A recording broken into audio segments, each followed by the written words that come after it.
Assomption de la Vierge Marie, le 15 août. Elle est montée au ciel avec son corps comme d'Isos, sans témoin oculaire comme d'hab. Ils disent que Marie est conçue sans péché originel, sans le péché d'Adam et Ève, parce qu'elle veut porter le sauveur de l'humanité en son sein.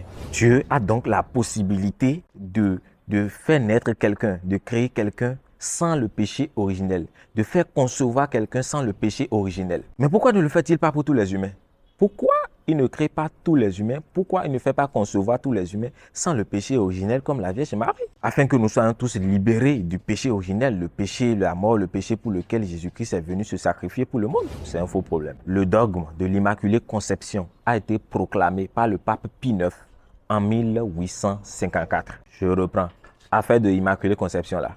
C'est le pape Pie IX qui a décidé de ça en 1854. Nous définissons que la bienheureuse Vierge Marie a été préservée de toute tache du péché originel dès le premier instant de sa conception. Donc, avant 1854, la Vierge Marie n'était pas conçue sans péché originel. Et c'est le pape Pie IX qui a pris cette décision.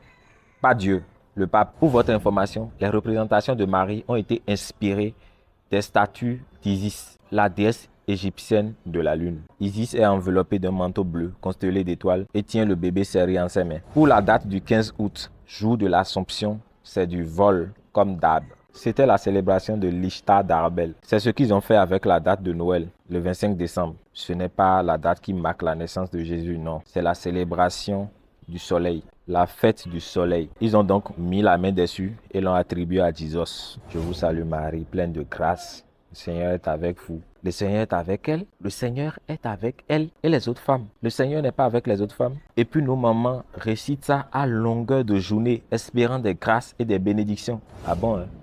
Espérez toujours. Ça va venir. Amen.